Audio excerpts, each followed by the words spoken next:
pinsan kaya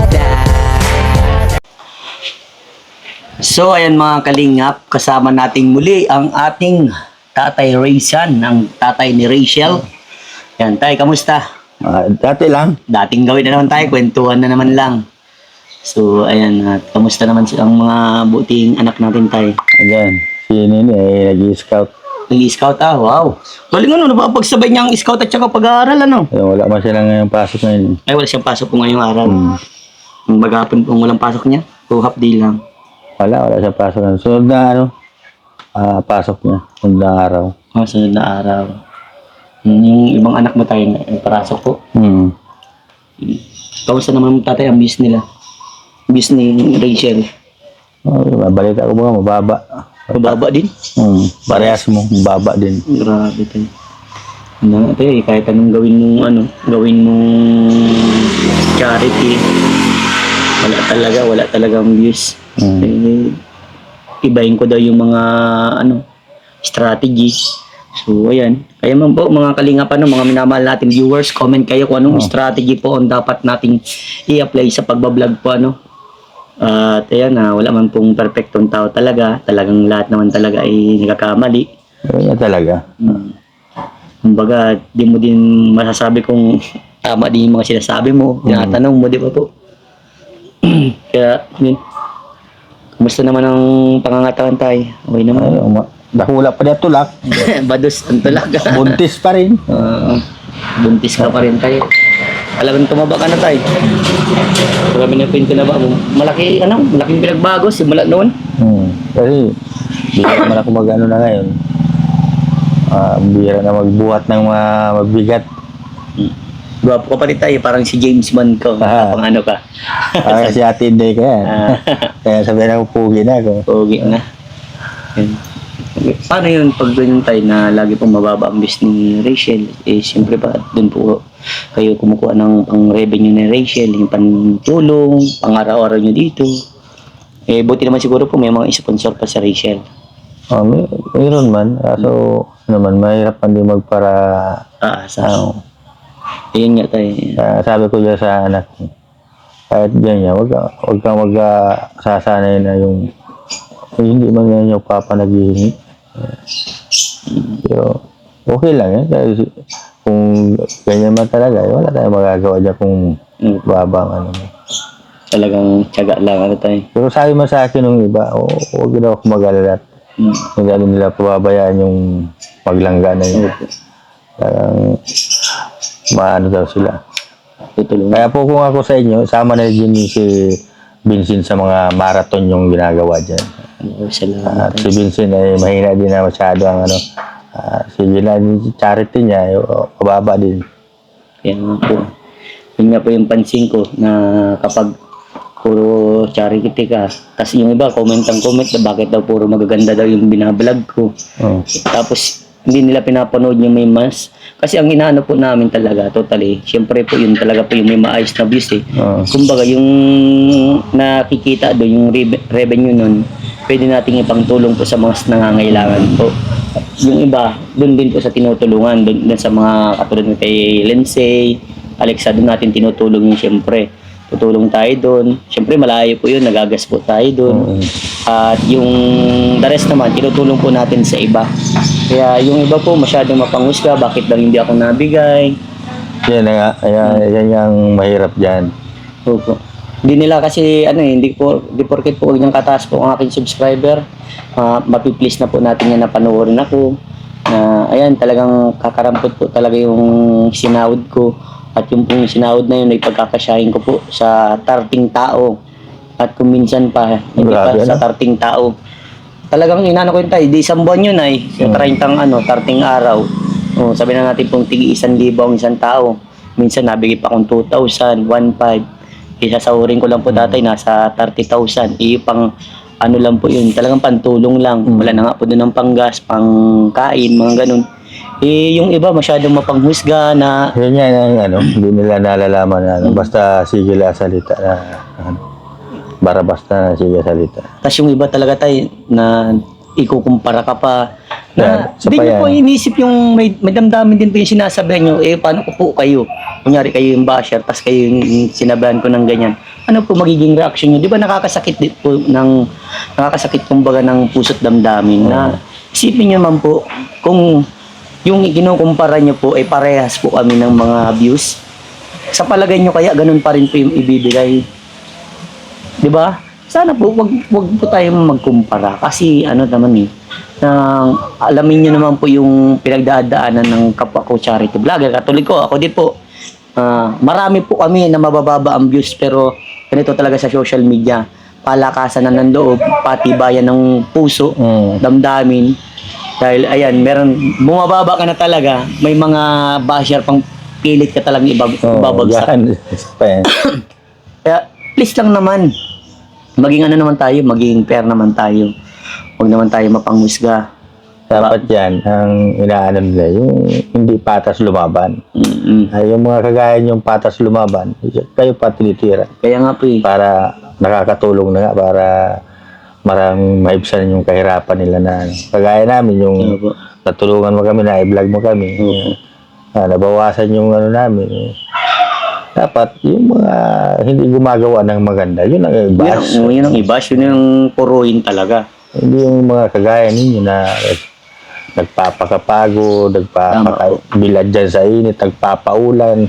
Yan ang hindi nila lang alam kung ano. Nadidisgrasya pa. Hindi nila yun alam yung ganong sakripisyo. Kaya kagaya ng mag-akit ka ng bundok na yan. Grabe Hindi mo alam kung ano mangyayari sa'yo dyan. Opo. Hindi mo alam kung makakawin ka pang buhay. Kaya bakit kaya ganyan yung tao? Bakit? Ba nakakaano sa malaking tanong tay? Yan nga, sabi ko nga sa sarili ko minsan, yung mga nakakatulong na nga. Opo. Pinang sabihan pa ng kung ano-ano. Opo. Di ba tulungan na lang para makatulong din sila sa tinutulungan ninyo. Hindi yung ibabas pa kayo. Kaya dyan sa anak ko na ano man, wala naman ang ginagawa. Kung ano-ano pa pinanasalita. Hindi tumulong na lang at kung gusto nila makatulong sa kapwa nila, ay hindi at kung ano pa pang sabihin.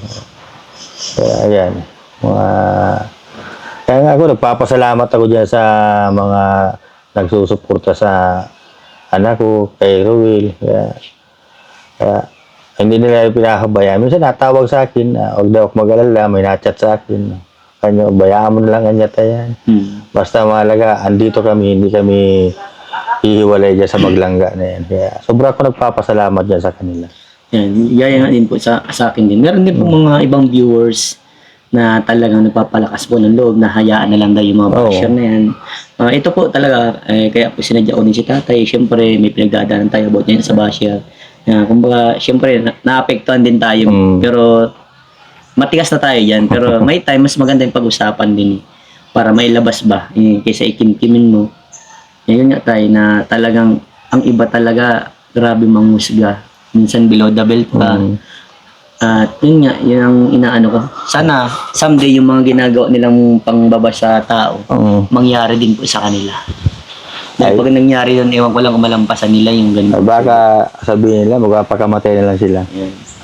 Kaya, grabe yung mga... Isa lang, huwag na tayong maghangad na mangyari pa sa kanila yun. Tama yan. Ako, sinasabi ko na lang sa kanila yung mga ganyang kung sila masaya, magpakasaya na lang sila. Yes. At darating na lang ang blessing sa kanilang para sa kanila. Ay, sabi ko nga, dyan sila masaya. Ay, ano magagawa natin? Sa bagay, may tama ka din po tayo na... Kahit anong sabi mo man sa kanila, di ka man nila pakikinggan. Opo. Lalo ka lang nila. Kapag sumagot ka, masagot palalo yan. Mga ano pa yan, mong Weber. Ano mo na lang sila, kumbaga pangatin mo na lang, hayaan mo na lang sila. Bayaan na lang kumbaga. Sila naman siguro makakaintindi ng sarili nila. No? Masabi na lang yan, siguro. Kakaisip na lang yan na, ay mali pala yung ginagawa natin. Dapat pala yung mga inaano natin, yung mga hindi nakakatulong sa kapwa. Yun ang Kaya po, wag niyong sa mga ninyo dyan, si Vincent, isama ninyo sa mga marathon nyo dyan. at ng mas marami pang matulungan. Opo, sinisigurado ko yan na kapag bumalik po, manumbalik lang ang aking views. Hindi ko nga po sinasabi sa inyo na kung hindi dahil kay Vincent ay wala man kami.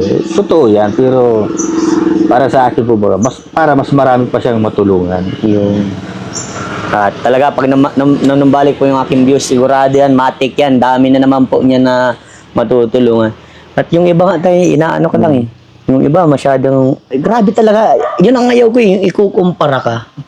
Ikaw yung maraming ini-scout everyday, halos araw-araw. Yan po, balikan nyo po yung ginagawa ko na talagang pag-scout na talagang everyday. Minsan sa isang araw po ay 4 na beses nag-scout, 4 o 5 tao na tinutulungan. Ganun ako mag-scout noon. Kaya nagkasakit na ako noon, pero ayan, pahinga lang kaunti, balik ulit sa pag-scout.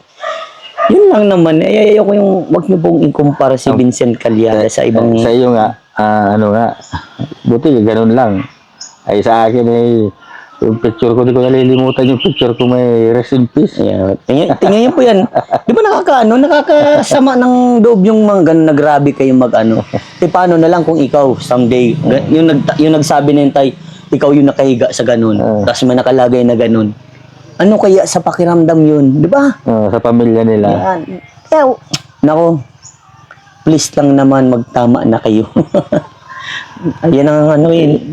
Isipin mo, dito man lang ako sa bahay, pahatid-hatid lang ako sa mga anak ko. Wala man akong binabati ko sa kung ano. Opo. Pero may naghahangad pa rin na mapasama ako. Grabe ang mga tao yan. Gusto lang gumawa ng ikakalab mo, kumbaga ikaka-down mo. Yung bakit kaya mga ganyan tao? Nakakasura. Tama ba yung Bicol tayo? Nakakasura. Nakakasura. Nakakasura. Kaya baga dito nga sabi nga nung iba nga, kaya ang Pilipinas wala nang pag-asinso. Yan. Kasi kapwa Pilipino, nagsisiraan. Tama po kayo. Kahit sa ibang bansa, ganun, may nangyayaring ganyan. Na ganyan po. Hindi ba kagaya din sa ibang bansa na ang mga tao nagkakaisa? Kagaya ng China. Aba, ito, nag-ano ka po, kinakapos ka pa, utangin kita. Ganyan. Ayun, pag kunyari, pag kinakapos ka na, pababayaan ka pa. Bababayaan ka, mamarites ka pa. I-down ka pang masyado. Nako naman talaga. Kaya baga sa mga, minsan bilib din ako sa ibang bansa. Kaya baga mga kapwa Pilipino to nasa ibang bansa. Pag ano nga tayo, siguro pag doon na lang ako sa ibang bansa, mag-charity. Wag na dito tayo. Mas mabuti pa nga yata doon. Siguro pag doon, tutulungan na siguro ako doon na. Siguro, palagay natin, talagang mangyayari. Kasi mas maganda doon sa ano. Kaya, yan po sa inyo, mga minamahal namin viewers. Salamat po sa patuloy na nagtitiwala at nagmamahal sa akin, kay Vincent Calyada. At meron pa nagsabi tayo, meron akong nabasa. Sabi pa sa akin ay, bakit nawala ng mga sponsor mo, Vincent? Hindi ko na po pwedeng sabihin sa inyo kung bakit nawala po. May dahilan po sila kung bakit po nag-alis. Siyempre po, may mga priority yan. Yung iba po nagkasakit. Kasi ang alis karamihan pong sponsor natin ay matatanda na po. At ang nanatili lang po dyan, sila Ma'am CNC, si Ninong Doc Dennis Latuno, nandyan po yan. At yung iba po, si Ninang ko, Ninang Pao, na andyan yan. Si Tita Mel, na andyan din po yan. The rest po, yung iba po, nagpapadala pa rin po, nagbibigay tulong pa. At kumbaga po, paunti-unti na. Hindi na katulad dati na talagang kung magkano ipadala, talagang matik yung binibigay ko po agad. At yan po, hindi pa ako nawawalan ng sponsor. Meron pa rin po akong sponsor kahit papano na talaga nagtitiwala po sa inyo masipag na scouter. At alam po nila na automatic po kapag napadala nila, automatic diretso yan. Kahit masama po ang pakiramdam ko, diretso yan. Tulong pa rin yan, tay. Kaya, tay, baka meron kang mensahe sa mga basher natin dyan. Sa mga basher dati lang. Diyan lang kayo, kalmado lang, Diyan lang. Patuloy nyo lang yan. So, kung ano mga adikain nyo sa buhay na paninira. Yung mga naman natin tayo, yung mga mabubuting supporter natin. Sa mga mabubuti nating sponsor, maraming salamat sa inyo sa mga suporta nyong pinaabot sa Maglangga.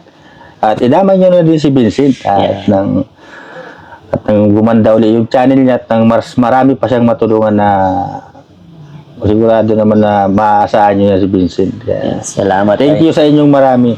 Si Lord na lang ang bahala sa inyong bumalik ng mga ano ninyo. Opo. Para magkamukha na tayo, malaki na din yung bibig ko, pisngi ko, para sa tayong mataba. Yan po ay sakit ng... Kargado ng tamad. Hindi tayo tamad tayo, alam mo naman yan. Alam ko naman na hindi ka din tamad. Yan ang sinasabi baga sa atin. Yung mga basher, dyan na lang sila. Kaya nga, dinadagdag ko pa sa kanila para May ano sila. mga tamad po kami, kaya pasensya na po kayo. Tama yung mga basher tayo, ano? Oo. Kayo na mga tama. Yan. Salamat po muli sa patuloy po sa lahat po ng mga solid supporter ni Vincent Calyada. Mapa Facebook page, mapa YouTube. Maraming salamat po. Asahan niyo po na kahit po mababa ang views ni Vincent Calyada, hindi po tayo maiinggit, hindi tayo magpapadala sa pakumpara-kumpara na yan. Tama. Alam ko, nasa sarili ko, tama yung ginagawa ko. Tumutulong ako kahit mababa yung views ko. At ayan, ikumpara na lang ninyo yung pagtulong ko kahit sa may mataas na views. Tingnan nyo na lang po. Hindi na po ako magbabanggit ng pangalan kasi napakapangit po na laging ganyan na kapag nagsalita ka, lagi nilang may mini-mention. Yan po, doon sa mga nag-comment na yun sa post ko, intindihin nyo po yung post ko bago kayo magsalita kasi kayo po yung gumagawa ng mali. Hindi ako Yung point ko po doon ay sa aking mga followers sa YouTube, sa subscriber ko. Doon ko yun sinabi. Bakit ganun? Ganito yung parang tinutukoy ko. Ganito kalaki yung subscriber ko.